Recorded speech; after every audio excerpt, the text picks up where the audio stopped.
Bienvenue à tous, Reporters citoyens. Aujourd'hui, nous recevons Daniel Morval qui va nous parler d'un sujet qui est assez intéressant, c'est les nouvelles cartes d'identité, ce que ça peut engendrer comme problème et comment pouvoir trouver une solution pour ne pas offrir nos données biométriques. Donc bonjour Daniel, bienvenue sur l'émission. Ok, bonjour. Bonjour à tous. Alors, Bonjour Anne. bonjour, je suis ravie de te recevoir. C'est la deuxième fois que tu viens sur l'émission ou troisième? C'est deux ou trois, hein, la deuxième. Voilà, écoute, je suis ravie de te recevoir sur l'émission. J'ai apprécié, en fait, tu nous as fait un petit résumé concernant la carte d'identité. Tu venais nous parler de ce souci, puisque pour moi, Oui, pour toi et pour moi, c'est quelque chose d'extrêmement important. C'est de savoir ce qu'il en est par rapport à la carte d'identité où on nous demande nos données biométriques. Donc, je vais te oui. laisser peut-être te représenter un petit peu pour que les gens sachent qui tu es, que tu es en tout cas un citoyen lambda qui se pose pas mal de questions. Donc tu es complètement, voilà, tu es pour la liberté. Donc comment tu as dit, comment libère-être, c'est ça? C'est Libraire? des t-shirts qu'on avait reçus au bois de la Cambre quand on a eu le clash. D'accord, donc tu t'es remis en question depuis un certain temps, tu fais tes recherches. Nous savons effectivement qu'à l'heure actuelle, on n'a pas à avoir de diplôme pour être légitime. Nous faisons des recherches depuis un certain temps et nous sommes capables de nous prendre en charge en ayant un discernement. Tu as fait tes propres recherches, tu viens nous les apporter puisque c'est toujours un partage qu'on fait avec nos auditeurs parce que la Oui. connaissance libère d'une manière ou d'une autre et que tu es là pour partager la connaissance, ce qu'on essaie de faire avec kiffance pour ceux qui nous écoutent. Donc voilà, je te laisse te présenter, Daniel. Oui, donc moi c'est bon Daniel comme mon nom est indiqué. Donc 62 ans, moi je travaille pour une société de transport nationale. Et puis ben oui, depuis le début, depuis 5 ans, je fais partie des gens qui ont compris qu'il se passait quand même quelque chose de très anormal. Et de fil en aiguille, j'ai rassemblé des informations, j'ai croisé des informations, et au final, depuis 5 ans, ben, on a fait beaucoup de chemin. Entre-temps, on a eu l'occasion de se rencontrer, j'ai eu l'occasion de rencontrer beaucoup de gens, et justement de pouvoir partager des informations pour aller dans le sens du crédible, hein, parce qu'au final, on est dans une opacité médiatique permanente, et au final, c'est très compliqué de faire son chemin de compréhension quand on est bombardé d'informations, le tout et son contraire en permanence. Donc, c'est sûr, c'est un long travail, mais on le fait parce qu'on est animé par cette volonté on va dire de vérité, même si on ne la détient jamais vraiment, hein. Donc, c'est une En tout recherche cas, c'est notre permanente. vérité. C'est notre vérité, c'est ça qui est important, Oui, c'est que c'est c'est ça. aligné Puis c'est un avec. petit peu, oui, c'est un petit peu comme on l'a déjà dit, la petite goutte du colibri, quoi. Chacun fait ce qu'il peut pour aller déposer la goutte sur le feu, pour essayer d'éteindre un incendie qui est quand même assez considérable. Donc voilà, je pense que les choses évoluent, mais en même temps, les choses évoluent et en même temps, il y a encore, à mon avis, une grande opacité sur ce qui se passe réellement. Et c'est pour ça que j'avais envie de revenir dans ton émission pour expliquer quelque chose qui est passé crème, en fait, qui est passé comme une lettre à la poste et dont aucun média ne parle. Et c'est pour ça que, grâce à toi, on va pouvoir débattre sur un sujet qui intéresse beaucoup de gens. En tout cas, quand j'en parle, les gens sont interpellés parce qu'ils se disent, moi aussi, je dois faire quelque chose. Enfin, je vais rentrer dans le sujet pour expliquer clairement quel est mon message Alors, aujourd'hui. donc Daniel, toi, ta démarche est comme la mienne, c'est de retrouver une certaine autonomie et d'offrir l'autonomie à nos auditeurs, donc de retrouver leur liberté en tant qu'être à part Oui, entière et de faire cette démarche pour se défendre par rapport à ce qu'on nous impose. Alors, ce n'est pas oui. pour être en guerre contre un système, c'est pour accompagner notre liberté. Nous, on a envie d'être qui nous sommes, tout simplement. Oui, en tout cas, on avait l'impression d'être en liberté, et c'est qu'on s'est rendu compte que la liberté, elle avait beaucoup de conditions, et que ces conditions augmentent tous les jours. Donc, à un moment donné, on n'est plus en liberté. Et c'est pour ça qu'il faut reprendre conscience où sont nos véritables droits. Et c'est vraiment tout ce chemin qu'on fait depuis des années. Et là, j'ai vraiment un sujet sur lequel, comment vais-je dire, beaucoup de gens ignorent vraiment ce qui se passe, et c'est vraiment important d'en parler, me semble-t-il. Alors, Donc en fait, je vais le faire. rappeler que la connaissance, je dis rappeler que la connaissance libère. Donc, pour les auditeurs, on est un petit peu en décalage. Donc, on va essayer de faire une pause à chaque fois qu'on te pose une question pour laisser l'autre répondre. Comme ça, c'est plus facile. Oui. Donc, je te laisse entamer le vif du sujet. Oui. Donc, en fait, je vais aujourd'hui parler d'une pièce de théâtre. Parce qu'en fait, en réalité, on est dans une grande pièce de théâtre. Et en fait, c'est une tragédie. Donc, voilà. Bon, mais quand même, à la fin, il y aura quand même une petite note d'espoir. C'est promis. Alors, la pièce s'intitule L'asservissement de l'humanité en 3 actes. En 3 actes, en 3 étapes, en 3 phases, enfin, on l'interprète comme on veut. D'abord, la définition du mot asservissement, donc c'est créer un état de dépendance absolue. On peut également dire que c'est une mise en esclavage total des populations. L'asservissement est une mise en esclavage. Et en fait, cet asservissement de notre humanité, elle se fait en réalité sous nos yeux et elle est dans une phase, alors si pas finale, en tout cas, on s'en rapproche vachement, parce que c'est quand même l'événement dont je vais parler, quelque chose qui se fait maintenant au moment où on se parle, et un petit peu au nez, à la barbe de tout le monde, et personne ne réalise vraiment ce qui se passe. On a compris ce qui s'est passé dans le cadre de la pandémie, et j'en reviendrai sur ce sujet un petit peu après, mais on ne réalise pas de ce qui se passe maintenant. On connaît le passé, le présent, on le devine, et encore, c'est compliqué. Et puis, on essaye de savoir dans quelle direction on va. Donc, c'est vrai qu'en réalité, pour pas mal de gens, je dirais même pour 80% des gens, tout ça se fait dans une forme de cacophonie d'informations. Le tout et son contraire. Et en fait, ça déstabilise en permanence la prise de conscience qui pourrait émerger de la population. Et quand celle-ci émerge à travers des médias comme toi ou à travers tous les gens qui font un travail d'essayer des porteurs de vérité, on fait ce qu'on peut. C'est là évidemment qu'on a des bâtons dans les roues, je crois que tu es bien placé pour le savoir, et combien d'autres. Donc là, effectivement, quand on sent qu'on maîtrise quelque chose qui pourrait expliquer pas mal de choses, là, évidemment, ça dérange le pouvoir qui nous contrôle. Donc voilà, clairement. Donc, la question qu'on peut se poser, comment cela a-t-il été possible dans nos États prétendument démocratiques, cet asservissement qui se met en place? Eh bien, en réalité, c'est parce que nos États ne le sont plus. Ils sont plus démocratiques. Et c'est bien ça l'enjeu de ce genre d'émission, c'est de prévenir la population. Et au final, faire des émissions pour démontrer que l'on n'est plus en démocratie. Elle n'existe plus. Difficile à accepter pour beaucoup de gens, mais c'est une réalité qui est là, qui s'impose d'elle-même. Il suffit de pouvoir ouvrir ses yeux, d'ouvrir ses oreilles et de sentir d'où vient le vent. Et on voit bien qu'on est amené dans un mécanisme qui nous dépasse, certes. On peut l'ignorer, mais on ne pourra plus l'ignorer très longtemps parce que le cadenas est en train de se refermer une fois pour toutes. Donc voilà un petit peu le préambule de ce que je veux expliquer.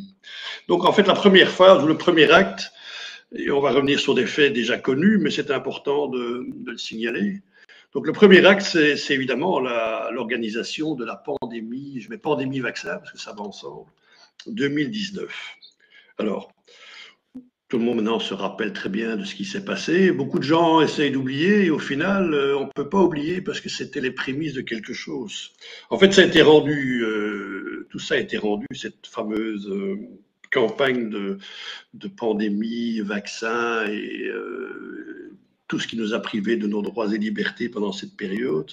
C'était rendu possible en fait par une propagande organisée de longue date.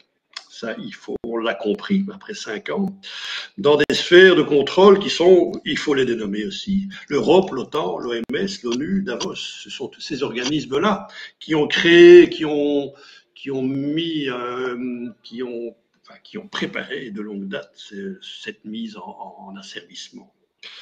Et en fait, la chose qui est vraiment vicieuse dans tout ça, c'est qu'en fait, tout ça a été relayé par nos instances politiques.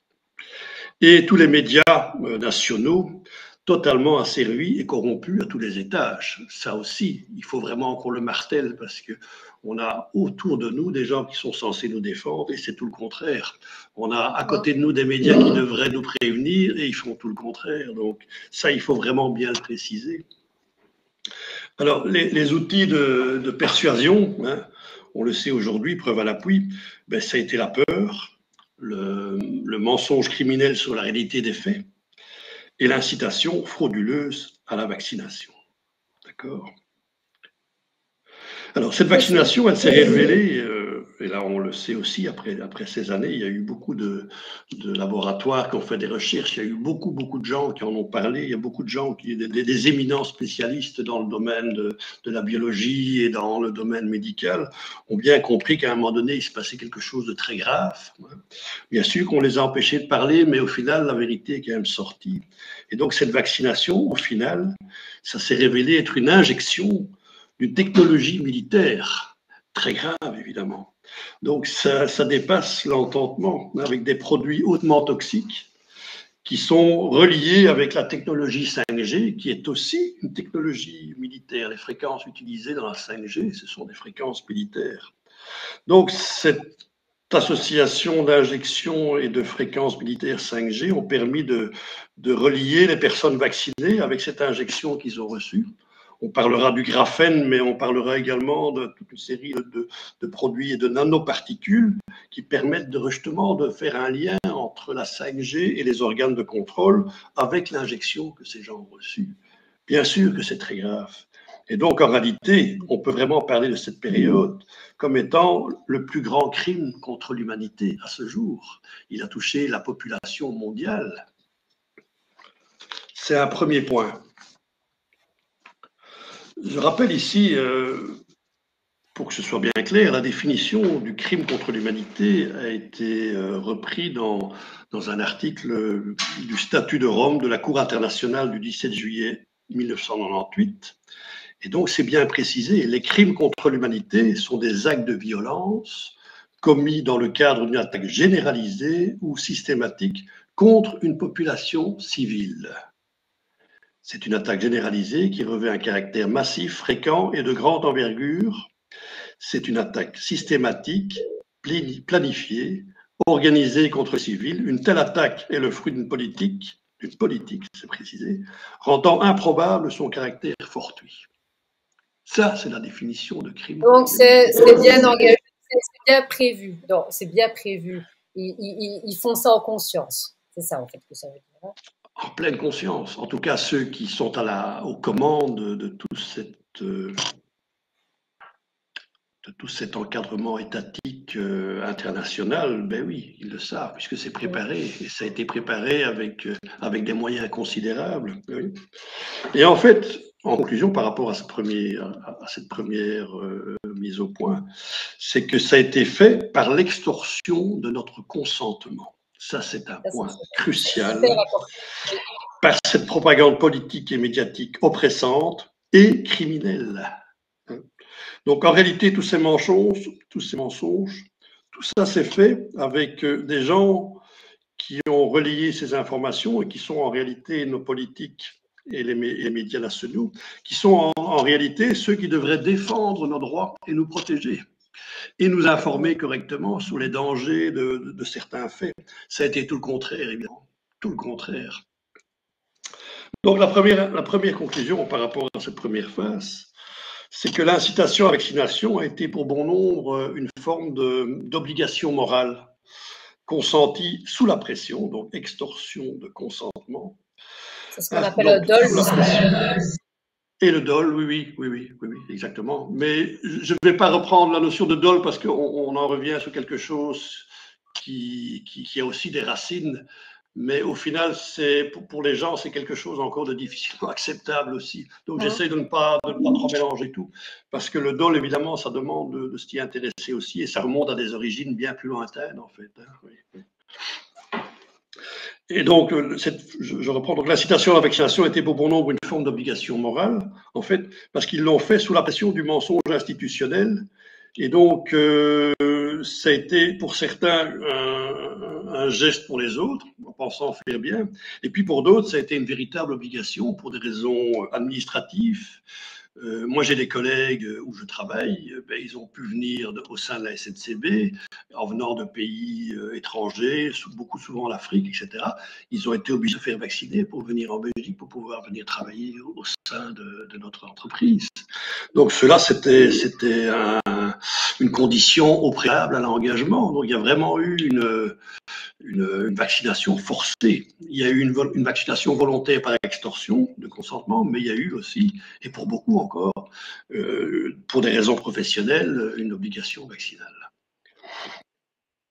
Alors qu'en réalité, cette obligation vaccinale, elle est contraire à la Déclaration des droits de l'homme et en contradiction totale avec le code repris dans la Constitution de notre pays. C'est ça qui est grave, c'est que on est sous quelque chose qui s'est fait en dehors de toutes les règles qui définissent ce que c'est qu'un être humain. Donc, ce droit naturel et inaliénable, c'est toujours un peu compliqué à dire, de tout être humain à l'intégrité de sa personne fait qu'aucun acte médical ni aucun traitement ne peut être pratiqué sans le consentement libre et éclairé de la personne. C'est bien stipulé dans les textes. Et ce consentement peut être accordé ou retiré à tout moment. Donc, c'est ça, à un moment donné, il faut remettre... il faut faire reprendre conscience aux gens qu'il y a des droits et que ces droits sont bafoués et ces droits, ça leur appartient et ils peuvent les revendiquer. C'est ça qu'il faut, à un moment donné, essayer de dire qu'on a des droits, on est dans une situation où les droits sont complètement violés et que ces droits, ils sont là, on peut les utiliser. Donc, c'est bel et bien, dans cette situation, un passage en force de loi en totale contradiction avec le droit international. La loi devrait être au service du droit et pas l'inverse. D'ailleurs, ce qui invaliderait d'ailleurs totalement bon nombre de lois scélérates qui nous sont imposées depuis quelques années et ça n'arrête pas. Et ça n'arrête pas. Ok, alors je vais entamer ici le deuxième acte, la deuxième phase. Donc dans ce schéma des trois phases de l'asservissement de l'humanité, dont je viens de parler du premier, c'est donc la phase pandémie-vaccin. Et ici, j'entame la deuxième phase, enfin j'explique ici le deuxième acte, la deuxième phase. En fait, la deuxième phase, c'est l'asservissement de la population qui se fait insidieusement par le renouvellement de la carte d'identité. Et boum, avec l'obligation de la prise d'empreinte pour l'obtention de celle-ci. Il en va de même d'ailleurs pour le passeport. En fait, tout cela se fait sans rébellion ni compréhension des enjeux qui se mettent en place contre la population. Alors, il faut voir aussi que parallèlement à cette demande de renouvellement de carte d'identité qui se fait parce que toutes nos cartes sont périmées pratiquement en même temps. Enfin, ça se fait sur un décalage de quelques années, mais on est tous amenés à devoir arriver à devoir renouveler sa carte d'identité puisqu'elles viennent toutes plus ou moins à échéance dans ces années qui se passent, depuis 24, 25 et 26. Et parallèlement, c'est marrant parce que tous les organismes, banques, assurance vie, tout ce qui est hôpitaux, médecins, font d'office référence à cette carte d'identité. Moi, je voulais faire un prêt pour une moto, une petite moto que je voulais m'acheter, que j'ai acheté pour finir avec l'argent que j'avais un petit peu en réserve. Et quand j'ai demandé à ma banque, tiens, je voudrais faire un prêt pour ma moto, une banque où je suis depuis des années, où tous mes prêts sont là, à la maison, enfin à l'appartement et d'autres choses, mes assurances, etc. Et entre-temps, la banque a changé de nom, mais peu importe, c'est plus les mêmes personnes qui sont là. Et donc on m'a dit, non, monsieur Orval, désolé, mais votre carte, alors que ma carte venait d'être périmée de pas grand-chose, peut-être quelques jours, je m'en étais même pas rendu compte d'ailleurs. Et on m'a dit, non, on peut pas vous accorder de prêt parce que votre carte d'identité n'est plus valable. votre carte d'identité est périmée. Donc, on voit bien qu'au-delà de la revendication d'astreindre les gens à aller vers des communes pour renouveler leur carte d'identité, il y a déjà autour de tout ça des mécanismes qui ont déjà l'information de ce qui se passe avec votre carte d'identité. C'est quand même incroyable. Donc, moi, je suis dans une situation personnellement où ben, effectivement, je ne peux plus faire de prêt. Bon, voilà. Mais probablement que si je dois demain aller à l'hôpital, je vais aussi avoir un petit problème. Donc voilà, heureusement je suis en bonne santé, mais Dieu merci. Hein. Alors Mais, Daniel, donc, là je rebondis parce que bon, ça, je me suis posé la question, puisque bon, je ne suis pas un ordre non plus finalement, ouais, je veux dire, et il y en a de plus en plus de gens comme nous qui décidons sciemment de ne plus être en ordre, tout simplement parce que c'est illégitime. Et que je te parle pas légal, je te parle illégitime. Et c'est là qu'il faut faire la différence entre légal et légitime. Si la loi te dit que tu dois payer pour faire pipi, c'est illégitime. D'accord? Donc on ne doit plus réagir à une loi qui est contre la légitimité. Donc nos lois pour le moment sont en train de se retourner contre nous et contre nos libertés fondamentales. Donc là on parle que les lois que ce soit légal, et je sais que j'en ai certains qui me disent oui mais non Anne tu dois obéir à la loi. Non non, les lois ne répondent plus à la légitimité, c'est-à-dire qu'à un moment donné il va falloir, et ça c'est un devoir civil et même spirituel, c'est de pouvoir dire stop à quelque chose qui est contre notre nature propre, notre vie, la notion de vie.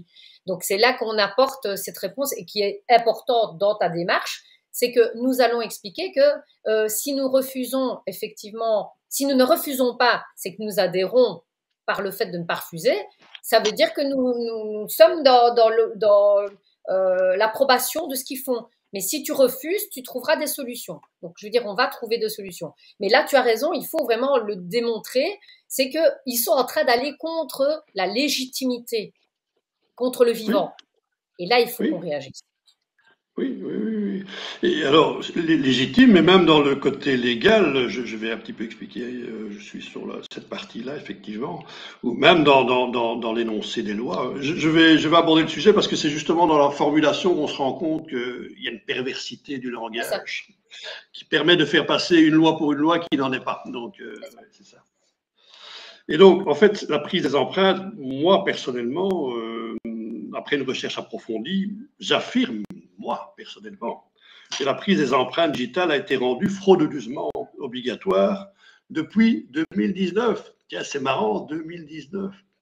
Juste avant les problèmes sanitaires, c'est bizarre, hein? Ah, c'est vraiment marrant que c'est à ce moment-là qu'ils ont décidé qu'il fallait mettre des empreintes digitales sur la carte d'identité. C'est un hasard, hein, de toute façon. Pas... Oui, bien sûr. Heureux hasard pour eux. Et donc, pourquoi je dis frauduleuse? Et c'est là que justement j'aborde le sujet des lois qui encadrent cette volonté de vouloir prendre nos empreintes. En fait, précisément, celle-ci a toujours existé, mais uniquement pour auparavant, exclusivement pour les criminels reconnus coupables et condamnés. Parce que quand une personne est reconnue coupable et condamnée pour des faits graves, viol, meurtre avec préméditation, vol avec violence, eh bien, ces gens qui sont coupables de ce genre d'actes, de délit, délit, perdent leur droit d'être humain. Et dans ce cas, la loi peut prendre leur prise d'empreinte pour pouvoir protéger la population. Oui. Alors, je rebondis là-dessus. Donc, j'ai été mise en garde à vue 1h30. Hein. Bon, mes auditeurs le savent, donc il n'y a pas de secret.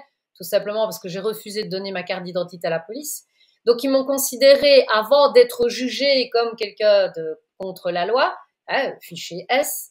Donc, je suis un danger pour la sécurité de l'État parce que je montre certainement l'exemple de devoir prendre sa responsabilité, de refuser, donc de prendre la démarche de dire non. Ils m'ont volé donc mon consentement en m'imposant de mettre justement mes empreintes. Ça, je ne le savais pas. Hein. Donc, tu vois, on apprend hein, au fur et à mesure. Par l'expérience, on apprend ce qu'on peut, ce qu'on ne peut pas, ce qu'on a le droit, ce qu'on n'a pas le droit. Donc voilà, je ne me culpabilise pas, c'est fait, c'est fait. Mais je veux dire, ils m'ont volé mes empreintes digitales à ce moment-là. Ils t'ont Donc, extorqué ton consentement.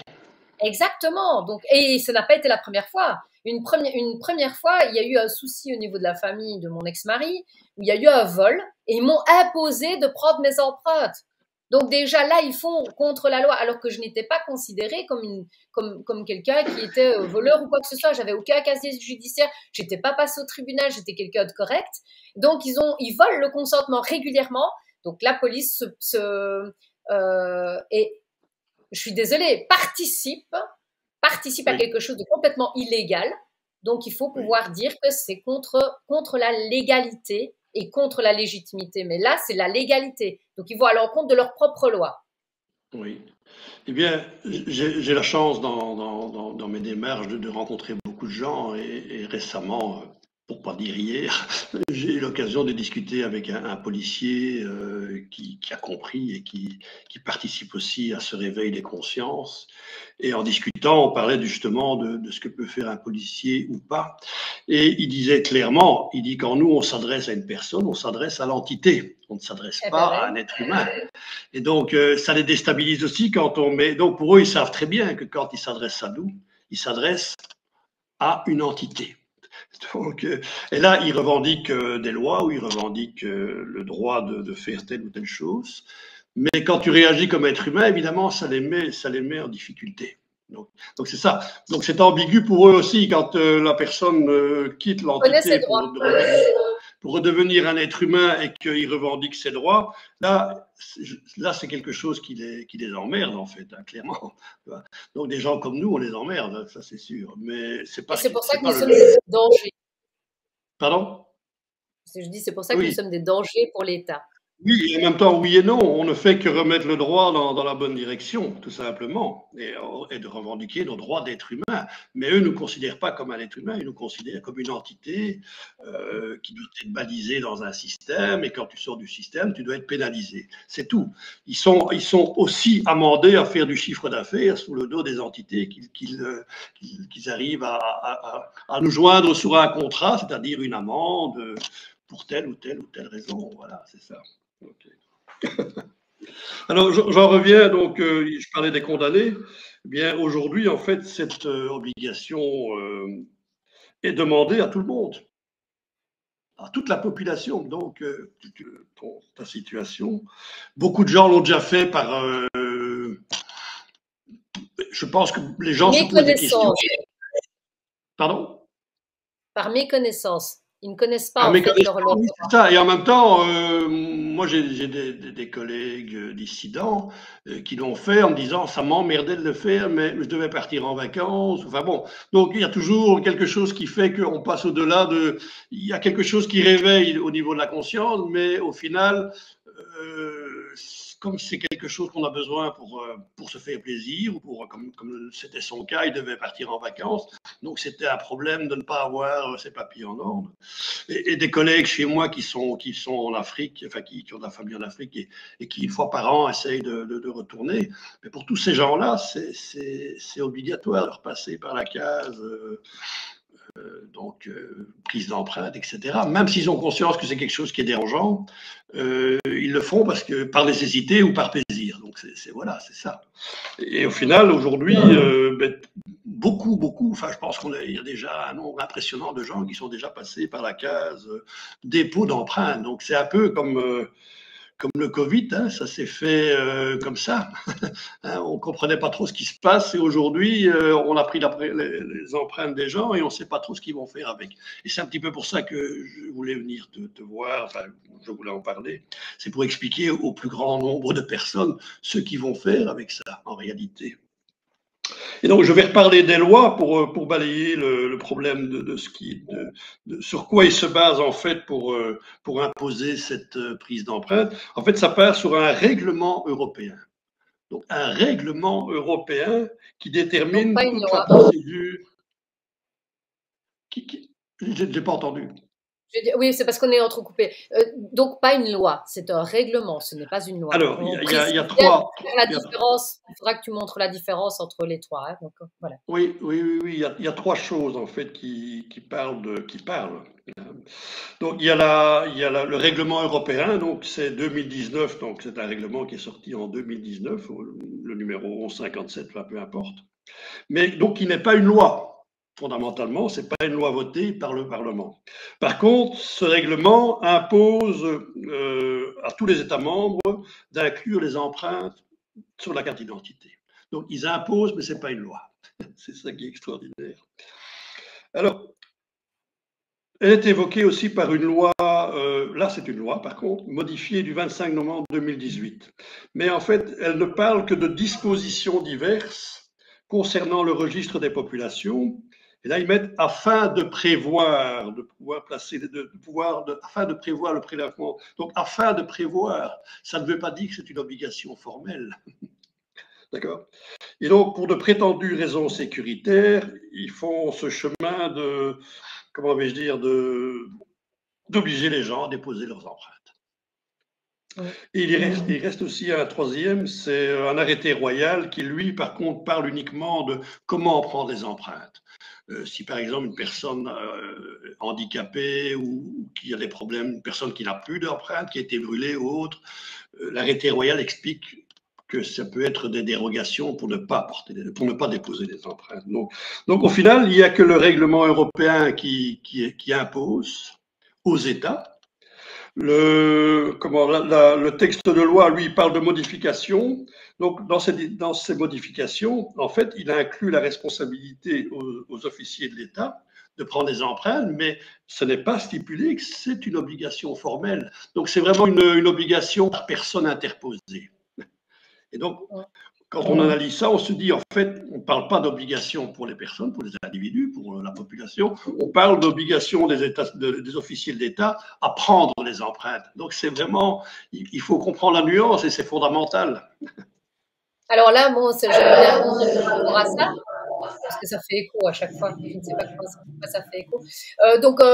Quand il y a eu l'époque du Covid, on a fait des frottis pour pour faire des tests, pour savoir si nous étions positifs ou négatifs au Covid. C'était une prise également de données biométriques. Et là, en fait, les données biométriques sont nos empreintes digitales, qui sont notre signature biométrique, qui est totalement différente d'une personne à l'autre. Et là, de nouveau, ils essaient de confondre la personnalité juridique, donc l'entité juridique, et la personne, je veux dire, entre l'individu, l'être vivant, et la personne juridique. Donc, ils essayent de coupler et de faire un amalgame pour que nous-mêmes, nous ne sachions plus qui nous représentons, si nous sommes cet être naturel vivant ou si nous sommes bêtement une entité juridique. Oui, dissonance cognitive permanente. Ah oui, exactement. Alors, pour illustrer la chose, en fait, ils en parlent dans les médias. C'est marrant parce que c'est une vidéo que j'ai un ami qui m'a envoyée. Ça date du 3/6. Et je voulais la montrer pour illustrer un petit peu ce que disent les médias par rapport à ça. Et tu veux essayer de la passer? On essaye, hein, si tu veux. Mais c'est impossible. Pourquoi? Parce qu'il refuse catégoriquement de donner ses empreintes digitales. Résultat, la commune refuse de lui délivrer sa carte d'identité alors que la sienne est périmée depuis 2024. Alors que peut-il faire? On voit ça tout de suite. Eh bien, il n'a pas le choix. Il doit donner ses empreintes digitales. C'est une obligation depuis 2020. Toutes les nouvelles cartes d'identité doivent inclure des empreintes digitales.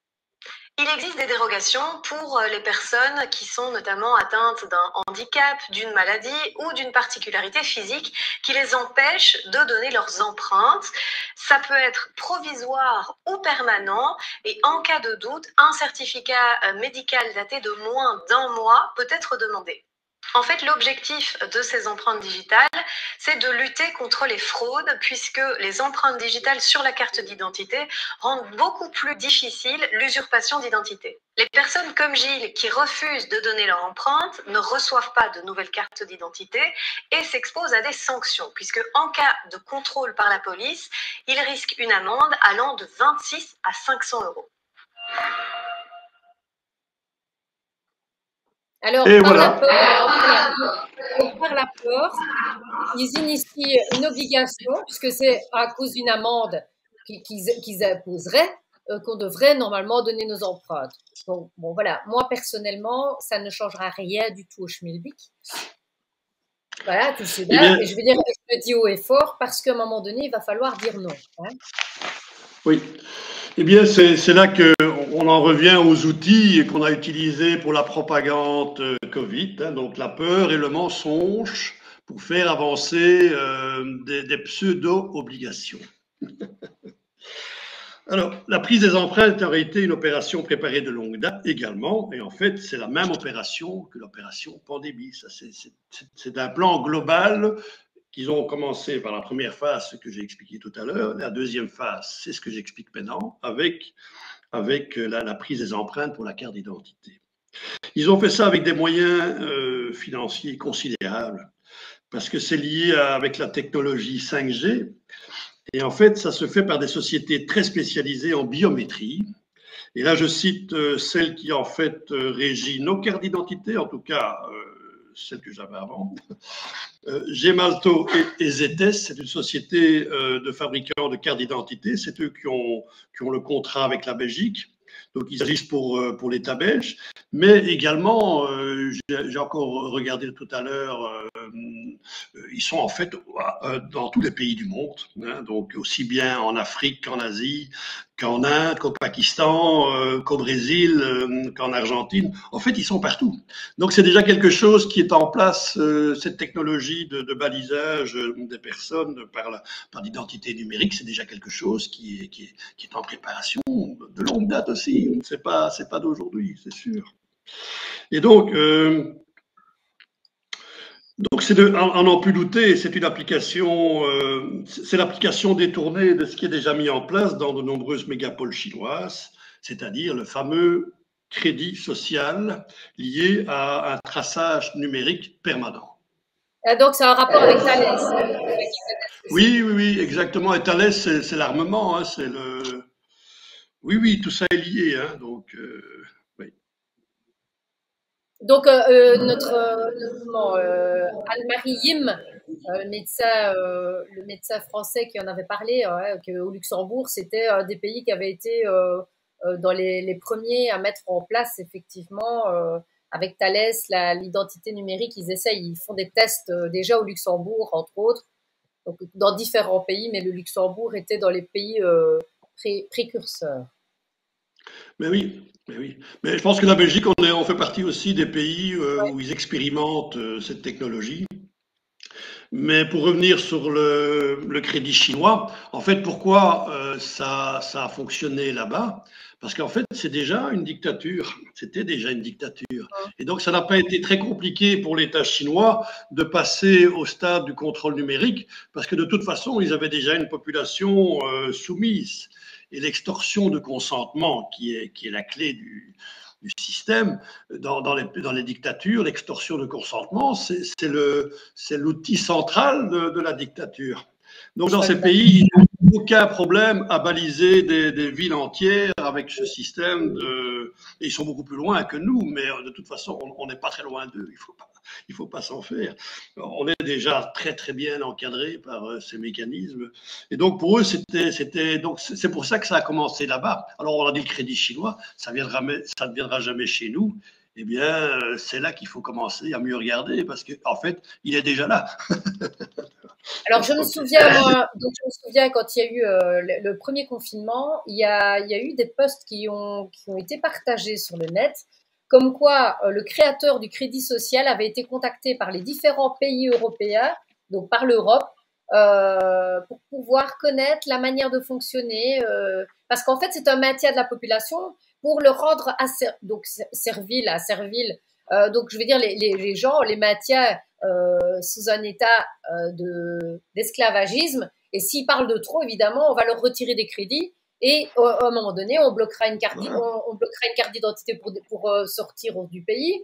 Ou alors on bloquera, le compte courant, ce qui se passe déjà dans certains pays. Le Canada, si tu te souviens, quand il y a eu le convoi pour la liberté, convoi pour la liberté, tous les membres qui ont participé au convoi de la liberté ont vu leur compte en banque fermé. Donc, comme quoi, c'est déjà quelque chose qui est totalement faisable. Il suffit d'un clic et on vous coupe votre robinet financier. Oui, c'est pour ça quand j'ai voulu un crédit pour ma moto, j'ai pas été spécialement étonné parce que le lien était déjà fait. Les liens sont déjà faits entre les banques et l'État. Le lien est déjà fait. Donc il suffit qu'ils reçoivent une injonction de l'État et la banque verrouille ton compte. Donc c'est déjà en place. C'est déjà en place. Ouais. Alors, je relis mes notes parce que parfois Oui, oui, je ça me garde un tournait, peu. ça tournait. Quoique. Alors bien sûr que justement ce crédit social chinois, bien sûr que ça n'est pas évoqué chez nous dans cette finalité. On n'explique pas cette finalité-là chez nous, évidemment, puisque mais dans les faits, c'est déjà une réalité. C'est ce que je venais de dire, en fait. Oui. Et alors, il y a vraiment, je me suis rendu compte aussi quand j'ai voulu demander un passeport parce que je voulais partir avec ma femme à Cuba. Et donc, c'est là que je me suis rendu compte que ma carte était périmée et que directement, on m'a donné le petit lecteur pour mettre mes empreintes. Et c'est là que j'ai dit stop, non, non, non, non. Donc, du coup, j'ai pas pu avoir ma carte d'identité et mon passeport. Mais j'ai vraiment vu qu'il y a une espèce de crispation autour comment vais-je dire, il y a vraiment un empressement des pouvoirs publics à ce que tout le monde dépose ses empreintes, hein, comme si c'était comme si on devrait trouver ça que c'est normal et évident, et eux en fait invoquent le fait que pour la gestion administrative du pays et pour la sécurité, il est normal de laisser et de déposer ses empreintes. Alors, j'ai continué évidemment à chercher, puisque je me retrouve dans une situation, forcément, à chaque fois qu'on se met en dehors du système, mais c'est pas confortable. Et donc, je me suis dit, il va falloir quand même que de pouvoir rassembler des arguments pour réagir d'une façon ou d'une autre, quoi. Et c'est comme ça que j'ai eu l'occasion et je suis tombé sur un document très intéressant. Et d'ailleurs, c'est marrant parce qu'aujourd'hui, j'ai voulu le transmettre à quelqu'un qui est demandeur d'informations et je ne l'ai pas retrouvé sur le net. Bon, hasard ou pas, j'en sais rien, je ne vais pas polémiquer davantage là-dessus, mais je ne suis pas parvenu à le retrouver. Donc, pour finir, j'ai fait des photos et j'ai envoyé par WhatsApp. Mais donc, il s'agit en fait, puisque c'est quand on demande, quand la commune explique les raisons pour lesquelles il demande les empreintes, il se réfère évidemment au règlement européen. Et puis, comme moi j'ai refusé, elle m'a renvoyé un courrier, comme quoi elle allait se renseigner au niveau du service public fédéral intérieur. Et donc, en attendant d'avoir sa réponse, moi j'ai été sur le site et je suis tombé sur un document qui en fait est adressé à tous les bourgmestres du pays, les gouverneurs de province et également toutes les zones, tous les chefs de zone de police. Donc un document très intéressant. Et donc ce document parle de la généralisation de la carte d'identité électronique pour les Belges, avec l'empreinte digitale, etc., etc. Et donc je suis tombé sur des choses très, très intéressantes. Et c'est pour ça que, encore une fois, je trouvais que ça valait la peine d'en parler. Donc après les recherches sur ce service public, donc service public intérieur destiné aux bourgmestres, etc., j'ai découvert des précisions concernant les données visibles de manière électronique qui sont destinées à être enregistrées sur 2 puces. Et en fait, il y a une puce sur cette carte qui est une puce de lecture. C'est la première des puces qu'on voit et c'est celle qui se permet de rentrer dans les mécanismes de lecture. Et puis, il y a une puce RFID. Ça, c'est quand même quelque chose de très intéressant. Donc, c'est un logiciel sur lequel sera déposé, c'est sur ce logiciel-là que sera déposée la prise d'empreinte biométrique. Incroyable, quand même. Alors, cette identification par radiofréquence permettra de transmettre et de mémoriser toutes vos données et tous vos déplacements dans le but de vous identifier de manière unique. Donc, c'est un balisage par microprocesseur et antenne pour un traçage, un suivi et une géolocalisation de la personne en temps réel et sera utilisé entre autres dans les objectifs mondialistes de contrôle et on les voit arriver avec la limitation de nos déplacements. Ils pourront savoir en temps réel où on se situe, si on a dépassé des normes de kilométrage prévues pour chacun, etc., etc. Donc, on est déjà dans le crédit social chinois à fond. Donc, en fait, c'est couplé en fait à ce qu'on parle de carte contre le CO2, enfin contre les cartes vertes, les écologiques, etc., le déplacement, la consommation, parce qu'on sera au style également, ben, t'as trop consommé, t'as trop commandé sur le net, il va falloir qu'on te limite. on en est à ce point-là. Au niveau santé aussi, si tu as une mauvaise santé, on ne pourra pas évidemment avoir de J'en prêt. parlerai après. Effectivement, je dirais au final ce qu'il y a sur cette carte. Mais en allant à la commune et que j'ai eu ces échanges d'ailleurs avec une personne de la commune qui était une charmante personne, on n'est pas là pour se battre, on est là pour essayer de se comprendre. Mais au final, je me suis dit, bon, on a parlé des empreintes, j'ai refusé. Et puis, où est l'information de la commune concernant la dépose des empreintes sur une puce RFID? Qui, à la commune, parle de la puce qui est intégrée dans la carte? Il n'y a personne qui en parle. Ils ne disent à personne qu'au final, dans cette carte, il va y avoir une puce et une traçabilité géolocalisable.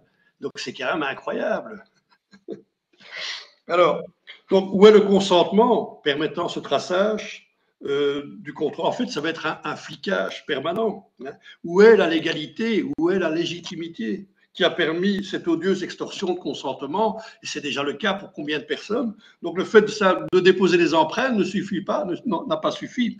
Il faut, en plus, qu'ils ont rajouté sur cette carte, un traçage géolocalisable. C'est quand même extraordinaire. Quand même. Alors, moi, ça me fait penser quand même quelque chose. Attends. Donc, le problème, c'est qu'en fait, c'est un code barre. Hein, ça reste quand même un code barre. Et le code barre. Non, c'est pas un code barre. La puce RFID, c'est pas vraiment un code barre. Je vais expliquer parce qu'il y a encore quelque chose que tu veux rajouter. Oui, donc, mais je veux dire, ce serait quand même nous identifier de manière numérique. Ça équivaut effectivement à avoir ce style de code barre, comme si nous étions une marchandise. Ça me rappelle quand même quelque chose aussi, hein? Oui.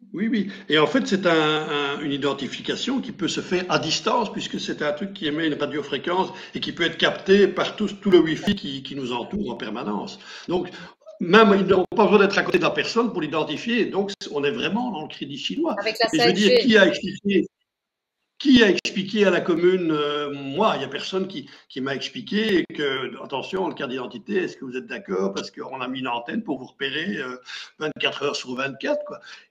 Ça n'est dit à personne, c'est inimaginable.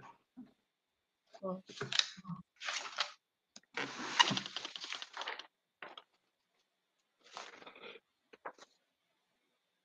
Et donc, pour finir, ce règlement européen qui n'est pas une loi, hein, est en totale violation avec le droit international, puisque c'est le droit fondamental à notre intégrité physique. Donc, le fait de prendre une empreinte biométrique, c'est notre intégrité physique qui est en cause.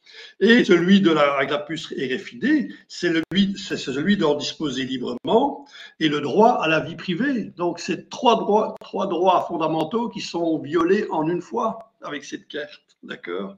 Donc, c'est vraiment de nouveau un passage en force de la loi, hein, comme la vaccination. Ici, dans ce deuxième acte, on est vraiment de nouveau dans un passage en force par un règlement européen, donc en totale contradiction avec les traités internationaux. Et pourtant, la Belgique a ratifié les droits de l'homme, étant membre du Conseil de l'Europe. Normalement, les libertés, enfin, je dis pas normalement, elles sont ratifiées dans la Constitution belge. Donc, nos droits fondamentaux sont reconnus et garantis par notre Constitution. Donc, on est où? On est à nouveau dans une dissonance cognitive totale. D'un côté, on oblige la nation à déposer des empreintes et on est en train de nous géolocaliser. Et d'un autre côté, on dit que la Belgique défend les droits fondamentaux. On est vraiment dans un monde de fous. Mais ça, on le savait déjà. Alors, sur la carte d'identité, c'est pas tout. Hein, j'ai encore trouvé. Enfin, il y a encore un troisième élément en fait hein, dans cette carte d'identité. Donc, on va parler du code barre, donc du fameux QR code à 3 cubes. Donc, tout le monde connaît le QR code. Tout le monde sait ce que c'est, d'accord? Oui. Attends, on va le remontrer. Attends, on le remontre. Voilà. Attends. Hein. Pour la carte d'identité, extraordinaire. Et donc. En fait, ça s'appelle un code bidimensionnel. D'accord? Donc, ce fameux QR code, ça s'appelle un code bidimensionnel. Et là aussi, je me suis référé au document IBZ. Je vais le montrer comme ça de loin, si les gens peuvent. Donc, il y a un logo IBZ. D'accord? C'est là-dedans que j'ai découvert toutes ces informations qui sont des articles. Il faut lire toutes les pages, évidemment. Et il faut aller découvrir tout ce qu'ils racontent, évidemment. C'est ça. Donc, pour cela, je me suis également référé à ce document d'accord? Et il précise la présence de ce code barre bidimensionnel, qui en fait pour eux, d'après ce qu'ils mettent dans le document ici, ne comprend uniquement que le numéro de registre national, le numéro de la carte d'identité, la date de fin et la date de naissance. C'est ce qu'ils mettent. Tu vois. Alors, quand on sait que ce QR code bidimensionnel est un lecteur 2D, ça veut dire qu'il est utilisé pour contenir un grand volume d'informations avec une importante capacité de stockage. Alors, si ce n'est que pour mettre le numéro de registre national, le numéro de carte et la date de naissance, on comprend mal pourquoi il a été nécessaire de mettre un QR code sur la carte d'identité. D'accord? Alors, quand même, un peu plus loin, quand on continue à chercher, on voit que dans ce fameux document IBZ, l'objectif du code barre, est notamment d'augmenter les potentialités d'utilisation de la carte d'identité par d'autres alternatives qu'un lecteur de carte. Donc c'est là qu'ils disent, bon, ben peut-être qu'après on l'utilisera pour d'autres raisons. Hein, au départ, c'est juste pour Oui, exactement. Éventuellement avec l'œil, peut-être. Hein, parce qu'on en sera peut-être à ça aussi, hein, à un moment donné, avec l'iris. On en avait parlé aussi à plusieurs reprises, hein, d'avoir ça. Parce que l'iris, c'est comme une empreinte digitale, c'est quelque chose de complètement unique. Oui.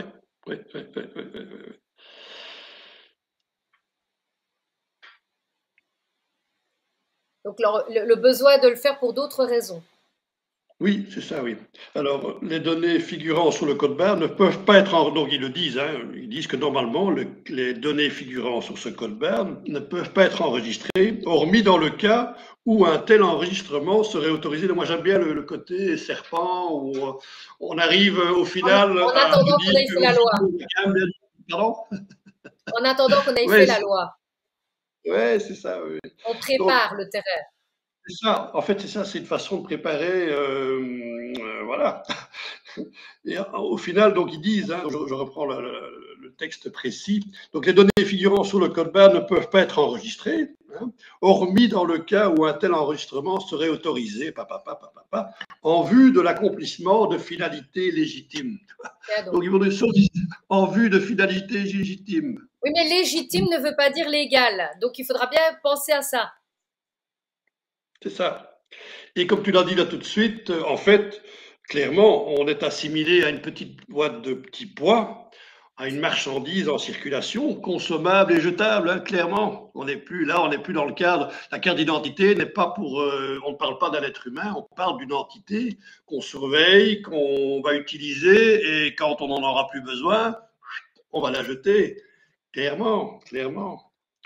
Alors, c'est là que je précise exactement ce qu'on va trouver, ce qu'on va probablement, mais pour moi, c'est déjà l'usage qu'eux vont en faire. Donc, le scan du QR code permettra la lecture numérique de toutes nos informations par la haute technologie du contrôle planétaire, qu'elles soient d'ordre privé, public ou professionnel.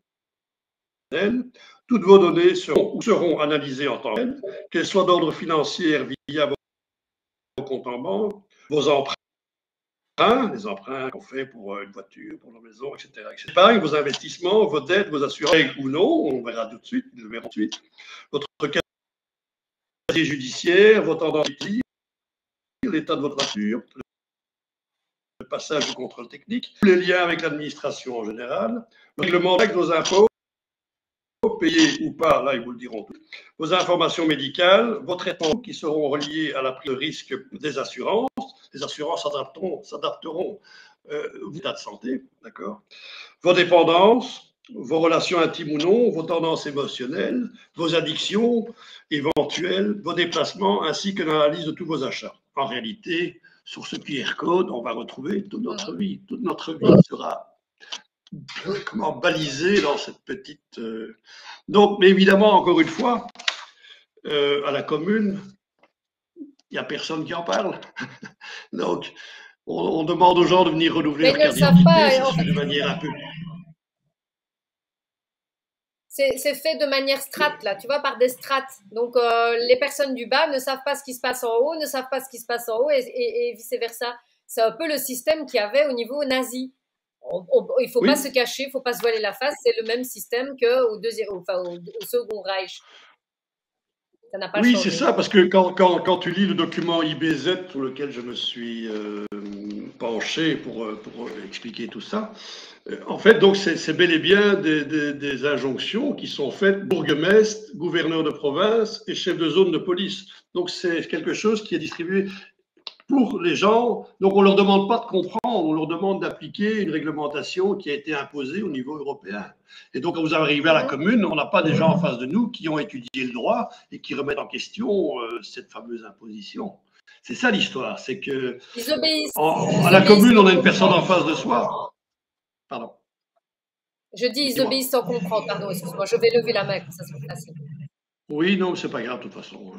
Mais oui, c'est ça, c'est que les gens ne sont pas de mauvaise volonté, évidemment, à la commune. Celle qui vient avec son petit boîtier, mais quand tu lui dis non, elle te regarde un peu de travers, et puis elle va appeler sa chef, et sa chef elle rit. Et pourquoi, hein?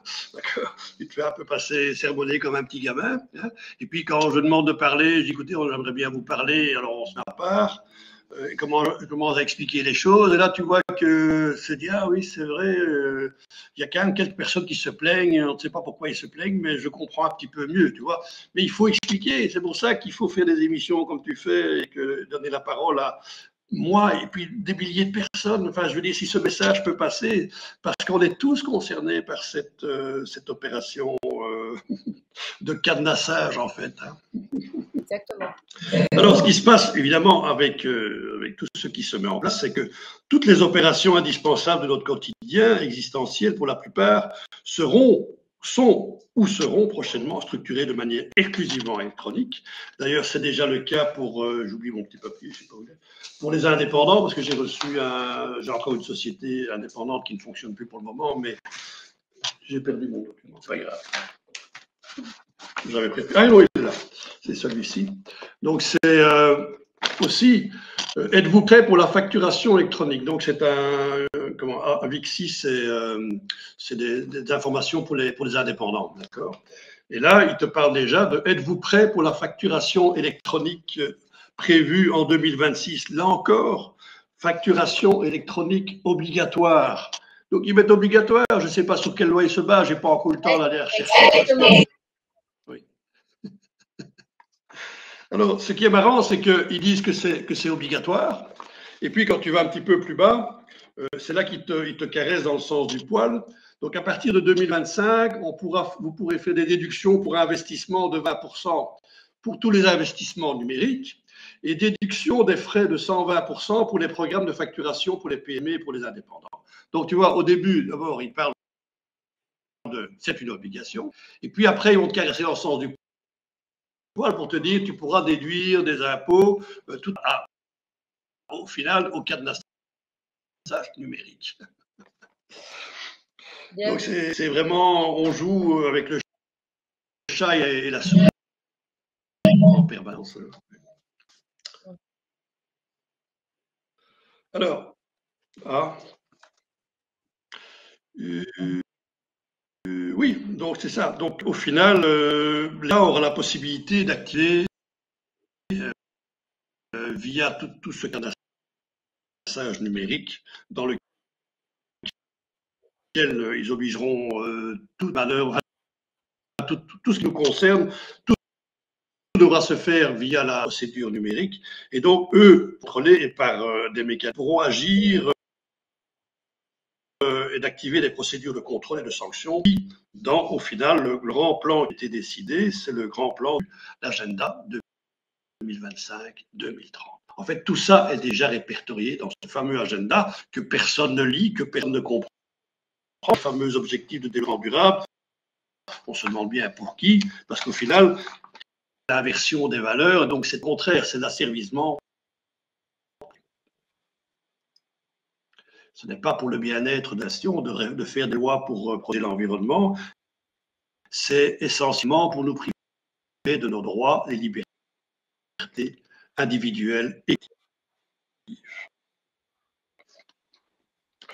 Alors, le raisonnement, on a compris dans quelle direction ça va. On peut facilement imaginer que dans le schéma de cette nouvelle potentialité d'utilisation du QR code, qu'ils avaient pris l'article ici, il y aura probablement la fusion de la carte d'identité avec, on va dire tantôt, le passe carbone. Et à la puce RFID et tracer tous nos déplacements. Et quand on aura dépassé, on se l'est.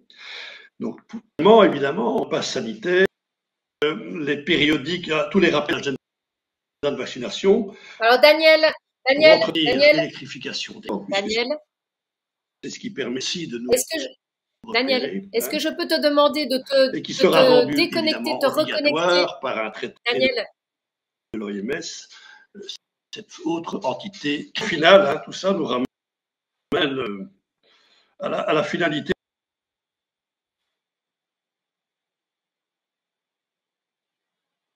qui a été démarrée. Merci. Donc, on va attendre que Daniel se reconnecte, puisqu'il y a un problème de connexion. Et c'est quand ça devient intéressant que c'est toujours un problème de connexion, vous savez bien. Hein. On doit se douter que nous ne sommes pas précis à partir du moment où on donne des pistes d'action et que nous nous mettons en travers de leur dessin. Et le but est quand même de vous trouver des solutions et de pouvoir discuter avec vous par rapport à ça, parce que c'est hyper important de se prendre en charge. Je le répète souvent, l'autonomisation commence par soi-même et puis ça continue par des actions concrètes dans la matière. Excuse-moi Daniel, hein, je suis désolée, mais comme ça c'était plus clair parce que ça relance un petit peu comme ça, parce que c'était fort saccadé. Donc je te laisse, voilà, continue à ton aise. Oui, mais on arrive au troisième acte. Hein, donc, je parlais du lien qui feront certainement donc le passe carbone, le passe sanitaire, avec tout lié à nos déplacements et des carnets de vaccination. Et donc, je disais que ça nous ramenait au final à la finalité qui a été démarrée par l'opération Covid. Hein. Et en fait, on en arrive au troisième acte. Et le troisième acte, je crois que tu sais de quoi il s'agit. Hein. Donc, ce sera, et beaucoup de gens le savent déjà, et on n'y croit pas, mais en réalité, c'est bien ce qui va se passer. La disparition, le troisième acte, la troisième phase de cette tragédie, c'est la disparition programmée de notre argent libre, c'est-à-dire le cash, le nôtre, mais qui deviendra le leur et uniquement numérique, décidant pour nous de l'usage qu'on pourra en faire en fonction de notre asservissement au système. Voilà la troisième étape. Dans les 6 mois, 1 an, j'en sais rien, on ne va pas mettre de date, mais on n'en est pas très loin. Donc, je reprends le fameux logo. Donc, il y a eu première phase, vaccin, pandémie, vaccin. Le deuxième, la carte d'identité. Et le troisième, c'est la fin du cash. D'accord, on en sera bien là. Donc, on voit aussi qu'à travers ça, il y a vraiment un symbole. Hein. Je vais revenir sur l'aspect symbolique de cette tragédie. On est sous le QR code et c'est là que je reviens à ce qui s'est passé avec la vaccination et le graphène injecté dans le corps des gens. On est sur le chiffre 666 de nouveau, clairement. C'est 3 cubes. Hein. 3 cubes, donc j'ai 6 côtés, 666. Là, on est clairement dans la symbolique satanique. Et donc, le QR code composé de 3 cubes, 3 faces, 666. Et le graphène, c'était, je le rappelle, on en avait déjà parlé, mais c'est également 6 protons, 6 neutrons et 6 électrons. Donc, je répète, 6 protons, 6 neutrons et 6 électrons. Donc, 666. Donc, on est bien dans la continuité du plan, hein, dans un axe qui a été bien préparé et bien défini pour nous. Hein. Alors, je sais, c'est parler de cet aspect des choses, c'est aussi dérangeant, mais c'est malheureusement ça qui guide ces gens. Hein. Il y a cet aspect profond, satanique, qui dirige tout ça, malheureusement. Mais il faut en être conscient. Hein. Le fait d'être conscient et d'être, je vais dire, dans le discernement nous permet de prendre une position et d'agir. Donc, si tu ne sais pas, si tu es dans la méconnaissance, tu ne peux pas agir. Mais là, on a les outils parce qu'on sait vers où ils vont. Et donc, ça fait longtemps que les gens le préviennent. Ça fait longtemps qu'on met en garde. Alors, on n'est pas des sauveurs, Daniel. On n'est absolument pas des sauveurs. Parce que nous, on fera nos choix en tenant compte de ce que nous savons. Il y a des possibilités, bien évidemment. Il y a des choses qui se mettent en place. petite échelle, à gauche et à droite, il y a des entités qui réfléchissent à tout ça, qui agissent de leur côté. Donc, je vais dire, ce n'est pas une fin en soi, ce n'est pas une fin, c'est juste de voir où vous vous positionnez. Alors, soit vous acceptez le système et vous ne vous plaignez pas, ou soit vous refusez le système, vous vous positionnez et vous devenez un poids dans la balance dans la compréhension globale. C'est-à-dire que notre éveil conscient va avoir une incidence sur l'éveil global. Donc, nous c'est ce qu'on espère, en tout cas, oui. Travailler en tout cas sur nous-mêmes, c'est bien la seule chose qu'on peut faire, puisqu'on n'a pas d'emprise sur ce qui se passe à l'échelle mondiale, mais on a une emprise sur ce qui se passe à notre échelle. Donc, c'est de trouver des solutions et de mettre en place des alternatives. Nous avons la possibilité de mettre des alternatives, les échanges. Je vais en parler. Voilà, merci. Parce que tu sais bien que moi, mon émission, c'est hyper important de ne pas laisser les gens, comme tu le sais, hein, dans une pensée négative. Moi, ce que je veux, c'est que ce soit constructif. Et donc, voilà, c'est pour ça que je disais qu'à la finale, il y aura une petite note d'espoir. Donc...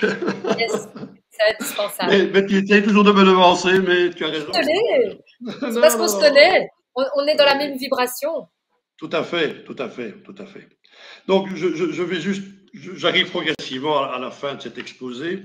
Et donc, en fait, toutes les informations nationales, donc tout l'encadrement médiatique cacophonique qui nous entoure, pardon, en fait, ça nous alimente en permanence pour en fait capter notre attention et dériver notre attention en permanence. On parle de politique, on parle de guerre, évidemment, tout ça est très impressionnant, tout ça nous remplit nos journées au niveau de l'info, on est toujours bombardé de choses graves, des choses dures, des choses terribles.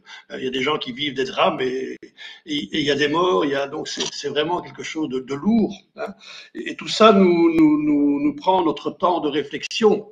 Hein. Et si on n'a pas sa possibilité de s'écarter de tout ça pour reprendre un peu conscience de ce qui se passe, eh bien, on ne sait pas le faire dans ce mécanisme-là d'information permanente. Hein. Et donc, il y a aussi tout le divertissement abrutissant, le star system, les médias qui nous informent et qui nous déforment, hein, qui nous informent et qui déforment en même temps. Il y a les oppositions religieuses, il y a les perversions LGBT, etc. Et tout ça, au final, c'est pour effectivement empêcher de comprendre l'étape finale qui s'en vient. Hein. Et donc, et là, je le disais, donc aucun média n'en parle, mais aujourd'hui, c'est plus le cas puisque on est là. Mais il n'y a personne qui a dénoncé. Il n'y a personne qui a dénoncé ça. Il n'y a personne qui a dénoncé le QR code. Il n'y a personne qui a dénoncé le traçage RFID. Je n'ai jamais entendu depuis 5 ans. Il n'y a personne qui a parlé de ça. J'ai essayé d'aborder d'autres. Il y a quand même Anne-Marie Yim qui en a parlé et qui a prévenu par rapport à ça, mais qui n'est pas spécialement entendu. Ça dérange.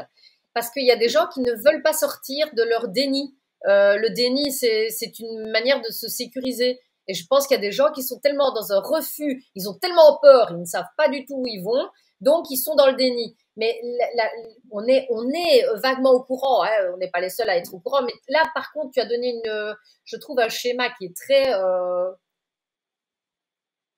correct, tu vois, je veux dire, c'est schématique, c'est bien monté, on comprend en fait le mode de fonctionnement, comment ça se passe au final, pour en arriver à quoi. Donc tu as une démarche qui est très nette et très posée. J'espère que nos auditeurs apprécieront et le partageront parce que c'est hyper important, c'est que les gens se rendent compte de vers où on va. C'est-à-dire qu'on ne pourra même plus donner une petite pièce à quelqu'un qui est sur le bord de la route et qui crève la dalle parce qu'on n'aura plus d'argent, pas une petite pièce dans notre porte-monnaie. Et ils vont vous faire croire que si, ça va être en même temps, etc. Non, non, non, non. À un moment donné, ils couperont les robinets au niveau liquidité et vous ne pourrez plus rien faire. Même donner une petite pièce à vos petits-enfants pour leur anniversaire, ce sera impossible. Oui, voilà. Mais oui. Et ça arrive très vite, hein, on ne s'en rend pas compte, mais ça arrive très vite en fait. Hein. Et en fait, c'est passé comme une lettre à la poste. Pourquoi? Parce que ça s'est fait sans le consentement éclairé de la population. On en revient toujours à le fameux verrouillage qui s'est fait par l'extorsion de notre consentement. C'est vraiment primordial. Quand je t'ai appelé pour te dire, tiens, j'aimerais bien refaire une émission, je t'ai directement parlé de ça, je t'ai dit que c'était primordial. Oui. Et donc, au final, ce sera une dictature numérique hein, qui va nous être imposée, qui est là. Hein. Et donc, une prison à ciel ouvert, qui nous est promise très prochainement, avec tous les gardiens formatés du système à tous les étages, car n'en doutons pas, la clé est déjà dans la serrure. Il n'y a plus qu'à la tourner. D'accord. Alors justement, pour garder une note d'espoir pour le futur, chose promise, chose due. Oui, c'est important. Parce que le désespoir n'est pas une option non plus, hein, donc clairement, hein, il y a, à mon avis, et c'est encore une fois, c'est un partage d'avis qui peut être tout à fait contesté, peu importe, mais c'est mon avis, puisque je suis là pour exprimer ma pensée. Donc, il y a deux choses qui peuvent être faites. Alors, au niveau individuel, vu l'aspect non légal de la prise des empreintes, de la présence du RFID et du QR code, il serait peut-être possible, soyons prudents, juridiquement, de récuser l'usage de cette carte auprès de la commune pour violation de la vie privée. Ça, les personnes qui, comme moi, comprennent que l'empreinte, ce n'est pas quelque chose de légal et de légitime, parce que ça n'est pas légitime non plus. Donc, moi, j'ai déjà fait des démarches. J'en suis encore au stade où j'attends des informations. On va probablement me recontacter. Je suis dans cette phase-là où j'ai déjà échangé plusieurs fois, mais je n'avais pas encore découvert sur ce fameux magazine, je n'avais pas encore découvert le QR code, je l'avais déjà repéré. Et je m'étais déjà dit, mais pourquoi il y a un QR code? Parce que moi, comme je n'ai pas cette carte, je n'avais pas compris. C'était en ayant la carte d'un de mes collègues. Je dis, mais c'est quoi ça? Et donc, j'ai continué à travailler. Je dis, mais wow, c'est quand même incroyable ça. Et c'est après que je suis tombé en plus sur la puce RFID. Et ça, c'est vraiment il y a 2-3 jours. C'est pour ça que je t'ai appelé. Donc, c'est vraiment tout récent au niveau de ma compréhension de ces 3 éléments qui sont sur la carte d'identité et qui ne sont pas légaux, qui ne sont pas légitimes. Et donc, en tant qu'individu, on peut se positionner vis-à-vis de la commune en disant, voilà, moi j'ai constaté que, prouvez-moi le contraire au final, prouvez-moi le contraire. Et en fait, ça va à l'encontre de l'IRGPD. Donc, de toute manière, pardon, le RGPD qu'on utilise pour les cartes de fidélité dans les magasins, où chaque année, la carte de fidélité doit sauter parce qu'on doit redemander le consentement de chaque client pour pouvoir avoir et utiliser ces données. Ici, ce n'est pas respecté. C'est en Surtout qu'il n'y a contradiction. pas de jugement, tu n'es pas reconnu coupable de quoi que ce soit. Et là, on te considère comme si tu n'avais plus tes droits fondamentaux de gestionnaire de ton entité juridique. C'est ça. Incroyable. Oui. Alors, donc, je parle de deux choses, donc l'aspect individuel, on vient d'en parler, et puis alors au niveau collectif, il y a aujourd'hui la possibilité de rassembler les consciences et de rejoindre un mouvement politique ici en Belgique qui a émergé il y a une dizaine de jours à peu près. Un mouvement fondé par un homme courageux et honnête. Je parle de Laurent Louis, hein, qui connaît bien la perversité du monde politique pour l'avoir déjà affronté à ses dépens. Hein. Et également à ses côtés, il y a un médecin bien connu, en la personne de Laurence Kayser, combattante active pour les droits de ses patients, et également on a aussi au sein de ce rassemblement de nouvelles consciences, une personne, une jeune chanteuse qui s'appelle Ali Bassi. Je ne sais pas si tu la connais, je ne la connaissais pas bien. Enfin, c'est plutôt les jeunes qui la connaissent mieux, évidemment. Hein, on n'est pas tout à fait de la même génération, hein, mais qui apporte également au mouvement son aura médiatique. D'accord?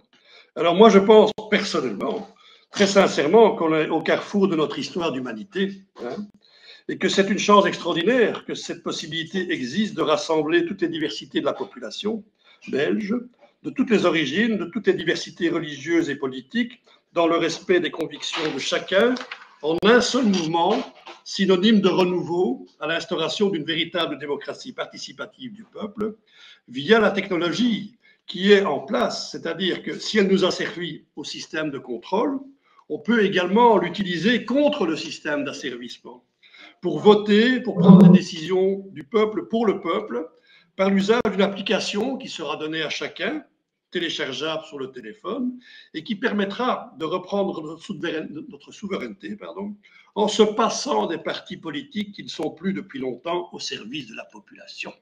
Voilà ce qui est proposé dans ce mouvement. On fera des économies. Politique, c'est un mouvement de rassemblement des consciences qui propose de récupérer sa souveraineté. Avec une participation démocratique par les votes qu'on pourra faire avec son téléphone. C'est extraordinaire, ça. Ça n'existe pas, ça n'existe nulle part. Donc, moi, je pense que ça, c'est aussi une opportunité pour chacun d'entre nous de reprendre nos responsabilités de citoyens, parce que là, on aura accès à la possibilité de voter, de faire des référendums sur toute une série de sujets. On pourra récuser les gens qui seront au pouvoir, on en mettra au pouvoir des gens qui seront désignés par la population, et s'ils ne font pas correctement leur boulot, on pourra aussi, avec une échelle de valeur, les écarter. Et ici, on n'a que des carriéristes qui sont… Oui, dis-moi. Ben, je disais, c'est avec le système de blockchain. Donc, bien préciser Oui, qu'en fait, exactement. parce qu'il ne faut pas non plus penser que c'est le système actuel de vote comme on a eu, parce que bon, Non, non, non, on non, a vu aux exactement, États-Unis, exactement. on a vu en France comment ça se passait, en Roumanie, etc. Là, c'est un système de blockchain. Donc, ça veut dire qu'il n'y a pas de fraude possible puisque c'est des serveurs qui sont séparés et qui sont à des endroits bien lointains. Quand il y en a un qui saute, il y a l'autre qui prend le relais. Et donc, plus il y a de gens qui sont dessus, plus le système devient sécuritaire, un peu comme le mouvement de la June. Hein, la June qui est une monnaie Oui, libre qu'on c'est un peu connaît. différent la June, mais oui, oui, oui, oui. Mais c'est un Mais peu c'est l'idée exactement de… ça, c'est un, comment je veux dire, quelque chose qui est mis en place et qui est très sécurisé, justement, par Voilà. ce phénomène de blockchain. Oui, oui, oui, oui. Ben voilà, c'est le message que je voulais partager avec toi aujourd'hui. Alors, c'est marrant, je voulais juste terminer là-dessus parce que on est aussi des êtres spirituels, hein, donc, en tout cas, on essaye. Hein, ouais. Tu sais qu'aujourd'hui, c'est le 9/6/2025. 969. D'accord? Alors, j'ai été voir quelle était allez, l'explication qu'on peut retirer de ce chiffre. 969, d'accord? Puisque 9/6/22/2025, ça fait 9/9/969. En fait, c'est un message des anges qui nous invite à nous concentrer sur le but de notre vie, car le moment est venu de vivre pleinement nos vérités. Voilà. À l'instar J'adore. Là, du tu me QR fais code, à l'instar du pétiller. QR code qui est le 666, nous aujourd'hui on est sur le 969. L'explosion de la vérité, c'est extraordinaire, non? Exactement. La renaissance, hein, le 9, c'est l'œuf, c'est le ventre de la femme, Oui, c'est le renouveau. Donc, c'est de retourner, d'inverser, parce qu'à chaque pièce, il y a la pile et il y a face. Donc, il faut pas avoir peur. Donc, c'est nous qui choisissons tout. Tous les futurs potentiels existent. C'est à nous de décider de quel futur on a envie à l'heure actuelle. Et c'est pour ça qu'il faut se responsabiliser. J'aime beaucoup parce que ça fait le trait d'union entre ce qui se passe réellement et notre spiritualité qu'on doit maintenir. Parce que si on veut reprendre notre souveraineté, on doit se sentir légitime d'être souverain, c'est-à-dire d'être complètement ancré, aligné sur notre vérité, notre propre vérité et pas la vérité des autres. Il y a, comme je dis, il y a presque 8 millions d'opinions différentes, hein, 8 millions de trous de cul, comme je dis, hein, parce qu'on est tous des opinions différentes. Ce qui est important, en fait, c'est de retrouver qu'est-ce qu'on a envie au bout. C'est de se sentir libre, d'être dans un environnement où on se sente bien et que l'on soit pour le vivant. Et là, on est dans une situation où on est à l'encontre du vivant, donc c'est à nous nous prendre en charge. Écoute, Daniel, je te remercie vivement pour cet entretien, pour tes recherches qui sont toujours très pointues. Déjà, la première fois que on s'était rencontrés, tu m'avais fait déjà quelque chose de super. C'était très intéressant. Merci pour ces idées que tu nous partages. J'espère que les auditeurs auront apprécié. Je rappelle aux auditeurs qui peuvent évidemment, et c'est même, je vais dire, si vous c'est consommer l'information et ne pas la transmettre, ce serait dommage, c'est très égoïste de votre part. Mais si ça a résonné en vous, n'hésitez pas à partager l'information et de pouvoir la donner même à des gens que vous connaissez et que vous savez que eux vont peut-être écouter et se poser des questions. On est là pour éveiller la c'est le but. conscience. C'est le Voilà, but, c'est le exactement. but. Et Merci devenons beaucoup en tout cas. Merci à ben, toi. écoute, avec Infiniment. plaisir, devenons les phares que nous voulons voir émerger ailleurs. On n'a qu'un seul pouvoir, c'est sur nous, sur notre consentement. Et nous pouvons refuser à titre individuel d'obéir à ce genre de consentement. C'est juste de trouver les solutions. Il y a toujours, alors, la matrice, c'est une cocotte minute. Il y a toujours un petit filet d'air pour pouvoir s'échapper. Parce que s'il n'y avait pas de filet d'air pour pouvoir s'échapper, ça exploserait.